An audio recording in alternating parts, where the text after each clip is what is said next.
پاکستان کے پہلے صدر سکندر مرزا نے 7 اکتوبر 1958 کو آئین معطل کر کے اسمبلیاں تحلیل اور سیاسی جماعتیں کالعدم قرار دے کر نہ صرف ملک میں پہلا مارشل لا لگایا بلکہ سیاست کی بساط ہی لپیٹ دی۔ انہوں نے یہ انتہائی قدم کیوں اٹھایا، یہ سب جانیں گے ہم آج کی اس ویڈیو میں۔ یہ کہانی شروع ہوتی ہے قائد اعظم کی وفات کے بعد سے، جب سیاستدانوں میں اقتدار کے حصول کے لیے رسا کشی شروع ہوئی۔ 1951 میں لیاقت علی خان کے قتل تک تو اس کھیل میں سیاستدان ہی مرکزی مورے تھے، لیکن اس کے بعد جب ایک بیوروکریٹ ملک غلام محمد نے گورنر جنرل کا عہدہ سنبھالا تو اس کھیل میں سیاستدانوں کے ساتھ ساتھ غیر سیاسی لوگ بھی شامل ہو گئے۔ اب ایک طرف برطانیہ کی تربیت یافتہ اسٹیبلشمنٹ تھی اور دوسری طرف سیاستدان۔ گورنر جنرل ملک غلام محمد نے اکتوبر 1954 میں آئین ساز اسمبلی تحلیل کر کے جمہوریت اور پارلیمانی نظام پر پہلا شب خون مارا۔ سپریم کورٹ نے بھی ان کے اس آمرانہ فعل کو نظریہ ضرورت کے تحت جائز قرار دے کر اپنا پورا حصہ ڈالا۔ اس سب کے پیچھے انہیں اس وقت کے آرمی چیف ایوب خان کی بھی مدد اور تائید حاصل تھی۔ ملک غلام محمد کے بعد جب ایک اور سابق بیوروکریٹ سکندر مرزا نے گورنر جنرل کا عہدہ سنبھالا تو وہ اپنے پیش رو سے بھی ایک قدم آگے چلے گئے۔ انہوں نے اس وقت کے وزیر اعظم محمد علی بوگرا سے ہی استعفیٰ لے لیا۔ اب ایک طرف سیاستدانوں کی بدعنوانی اور سازشی رویے تھے تو دوسری طرف اشرافیہ کی آمرانہ سرگرمیاں۔ لیکن اس سب کے باوجود 23 مارچ 1956 کو پاکستان کا پہلا آئین نافذ ہو گیا، جس کے تحت گورنر جنرل سکندر مرزا نے پاکستان کے پہلے صدر کا عہدہ سنبھالا اور ملک میں پہلے عام انتخابات کا اعلان ہوا، جس سے یہ امید پیدا ہو گئی کہ اقتدار اب عوام کے منتخب نمائندوں کے ہاتھ میں ہوگا۔ لیکن سکندر مرزا جیسے صدر کے ہوتے ہوئے یہ اتنا آسان بھی نہ تھا، خاص طور پر ان حالات میں کہ یہ آئین انہیں وزیر اعظم سے بھی برتر اختیارات دیتا تھا۔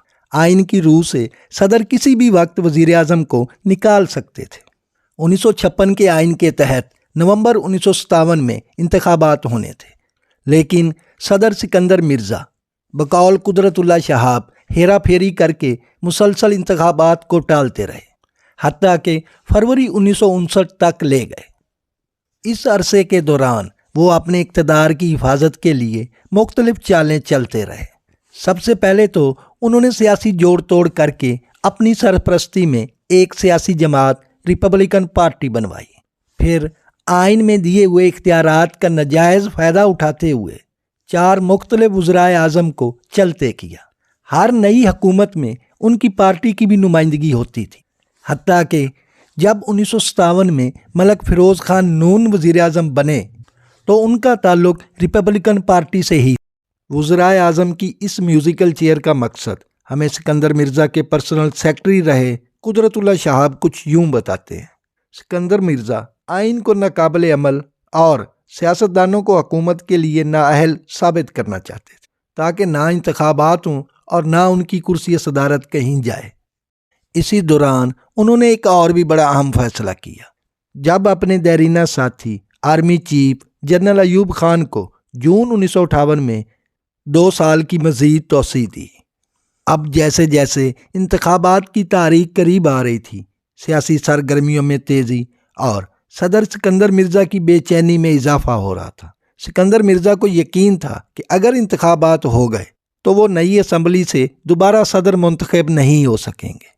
یوں اقتدار ہاتھ سے جاتا دیکھ کر سکندر مرزا نے 7 اکتوبر 1958 کو آئین معطل کر کے ملک میں مارشل لا نافذ کر دیا اور ایوب خان کو چیف مارشل لا ایڈمنسٹریٹر مقرر کر دیا۔